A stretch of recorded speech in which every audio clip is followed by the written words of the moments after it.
As an artist, how does social media help you? Oh man, social media has kind of been the clincher with me. When my grandpa died 2 years ago, I started putting all my drawings and self-portraits online, and one of them was this little guy, and with the hashtag Depressed Monsters, and so through that I kind of started getting traction, and I hit 13,000 followers on Twitter, which was cool, and pretty much all of my sales are through Twitter and Instagram, so honestly, social media is my everything. My little baby. Hi, I'm Asia Jade. And I'm Vegas Wayne. And you're watching the Social Media Show.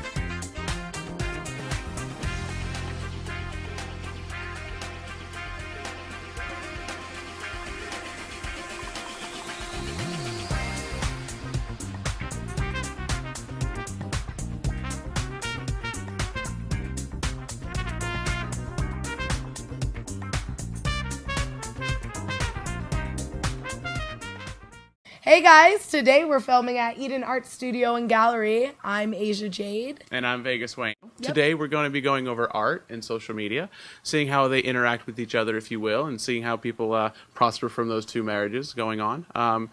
So I personally, I just like the fact that, you know, we can carry around our phones, pick out our phone, and all of a sudden you can have an art gallery in the palm of your hand. Oh yeah. I mean, that's kind of crazy. You couldn't do. You had to go travel millions of miles or something one day. And, Oh, yeah. And you'd be able to get some art. But nowadays, you can just whip it out and right there in the palm of your hand, if you will. Most definitely. I believe that art Yeah. is definitely substantial on social media. I believe that it holds its own. Definitely is. I don't know if you know anything about dev art. Oh yeah. Yeah, definitely. Yeah, you gotta know dev art. Okay, Yeah. just I don't know. Where else are you gonna man. steal stock images? Yeah, Just right. kidding. Yeah. Well, like sites like that. That Yeah. was my original Pinterest. Like Okay. I couldn't categorize it into where I wanted to keep those. But yeah, it was my original Pinterest. Dev art was a place where I went to get ideas, where I went to look for just out of the norm things from people all over the world. Just and having that as a capture all for other people's ideas to help you get your idea going. Most definitely. Exactly. Yeah. And that with art, I think, is hand in hand. I think that was the original pioneer of social media and art coming together, for sure. Exactly. Okay. Oh, yeah. So, well, let's get on. I know we had some interviews out there at the Eden Art Gallery over sure there at did. the Arts Factory. So we're gonna check out those and see exactly how some artists are using social media. Most definitely.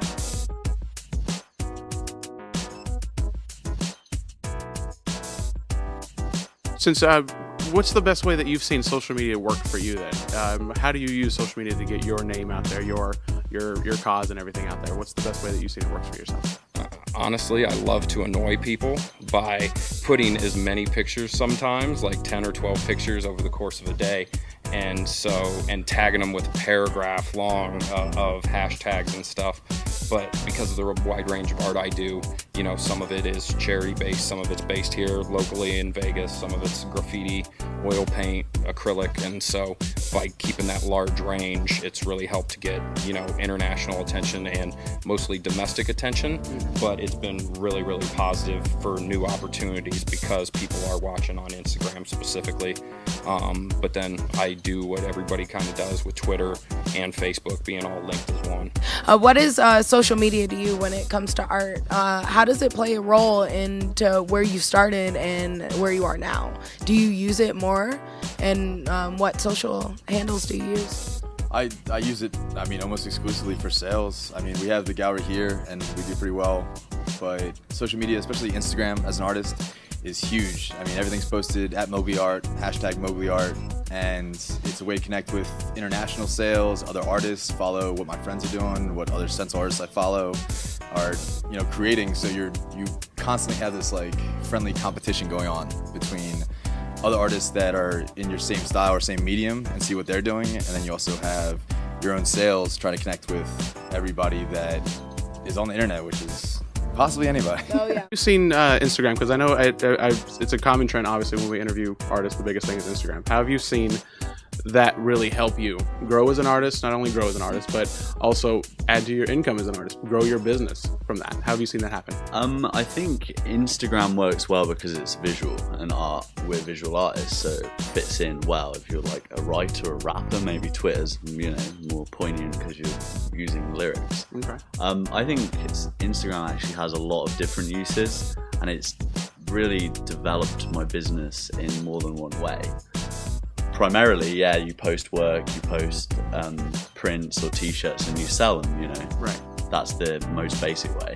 Secondly, you go on, relevant hashtags or people that follow you and comment on your stuff to get inspiration, follow the people that, will inspire you. Right. But then the way that I use it that is the most useful is like as a way of ascertaining the social significance of certain pieces. So I will post a piece and I could think it's great, but then the social community doesn't really respond or only get like you get that half feedback the- right away. Exactly. Okay, It's that's like the good part. An immediate response, whereas previously and in history you wouldn't have got that. You'd have had to already put your work up in a gallery and then be like, I don't get it. Whereas on Instagram you're like, bam, and then other pieces like, I'm like, oh, this is kind of shit, I'm not going to post it. Wow, like 500 likes, So Okay. it's like, So with social media being a big relevancy in everyday life nowadays, what do you use it for? Do you use it more so for your events or for like new photos or new paintings that you've done? What do you put on your platforms? Well, I definitely use it for both of my businesses, the art gallery and my art therapy practice. And actually with my art therapy business, like my Facebook page, I like to post a lot so that my clients know that I'm there always supporting them. Otherwise, I tend to look at Instagram and Pinterest and get inspired by the other artists that are posting.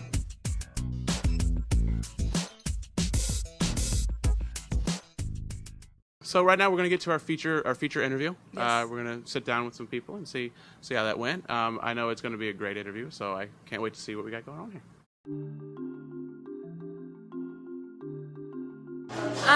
Social media for me in particular is kind of where my art took off.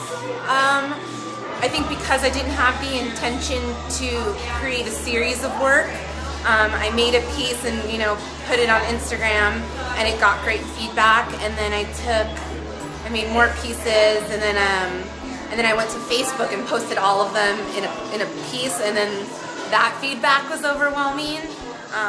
And I've been just slowly, every time I create a piece, posting it on my Twitter and on my Facebook and on my Instagram, and honestly, from there, I think is where the opportunity I have now came from.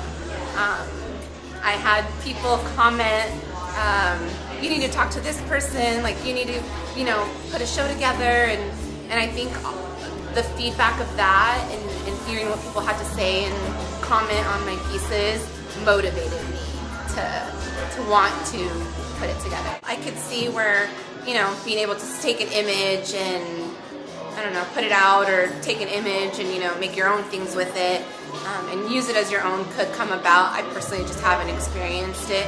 It does suck, I'm sure, to, have something that you put so much time and effort into and then just have someone take it and not give you credit and all of that stuff. But then my artwork is depicting famous characters, so that in itself is kind of a weird thing that I'm not using, my own characters from my imagination. I'm depicting, Willy Wonka, Dorothy, Spock, the Captain Kirk. So, but they are original pieces, and I don't plan on duplicating them. That's also why I don't make prints, because these are original, one-time pieces of work that I don't plan on duplicating and trying to, make a profit off of. So, yeah.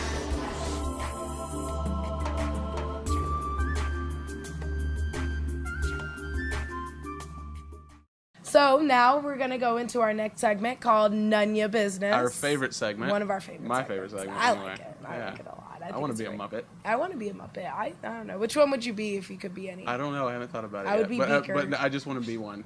I would be Beaker. Why would you be Beaker? Because Beaker has the most fun. Like, everyone's, like, freaking out because someone's lost. And Beaker's just chilling in that lab, meeping around. Like, he's freaking out. He doesn't have the right ingredients for what he wants. Exactly, but he's contained. Like, Yeah. he doesn't have to worry about what's going on. And He's like, man, I need some radiator fluid, but I can't get my hands on it. Yeah, you know, he blows stuff up himself. Whatever. happens. He experiments. He's fine. Yep.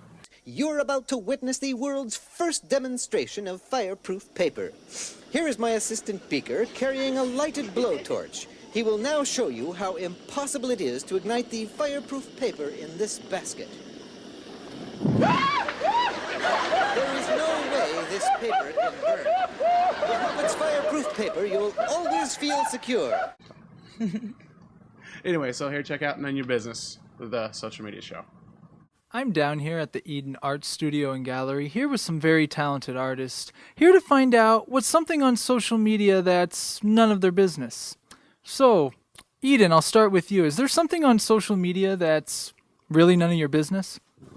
I would have to say the mudslinging that happens between like married couples. Really don't want to hear about it. Yeah. But that's none of your business, is it? None of my beeswax, no. How about you, Dr. Lepper? I don't like when people discuss political situations or God.